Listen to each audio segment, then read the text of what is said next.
હું હમણાં કીધું કે આ જે ન્યુરોસર્જરી ડિપાર્ટમેન્ટ જે પીડીયુ મેડિકલ કોલેજ અને હોસ્પિટલનું છે આ વેલ એસ્ટેબ્લિશ છે, આ બહુ સરસ મજાનું કામ કરે છે. અને જ્યારે PMSSY બિલ્ડિંગ બન્યું ત્યારે ત્યાંથી ઇન્ફ્રાસ્ટ્રક્ચરની સાથે સાથે ઇન્સ્ટ્રુમેન્ટ પણ આવી ગયું છે.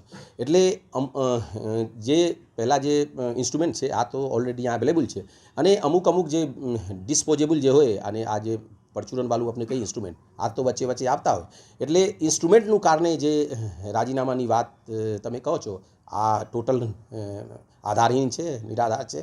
આ ઓલાનું જે ન્યુરો સર્જન સાહેબ જે સહપ્રાધ્યાપક જે હતા રિઝાઇન કર્યું છે, આનું કારણ પૂર્ણતઃ પર્સનલ છે, પૂર્ણતઃ વ્યક્તિગત છે.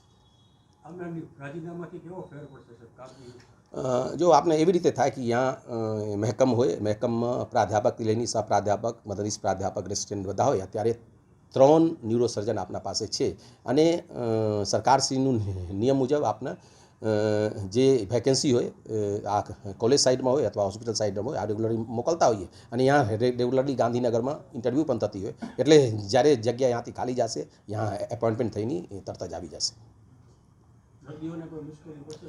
એને હું હમણાં કીધું કે અત્યારે 3 ન્યુરોસર્જન આપણા પાસે છે, અને સાથે સાથે જે સર્જરી ડિપાર્ટમેન્ટ છે આ સર્જરી ડિપાર્ટમેન્ટથી રેસિડેન્ટ પણ રોટેશન વાઇઝ જ્યાં જતા હોય, એટલે અત્યારે જે સારવાર છે સારવારમાં કોઈ પણ મુશ્કેલી નહીં થાય.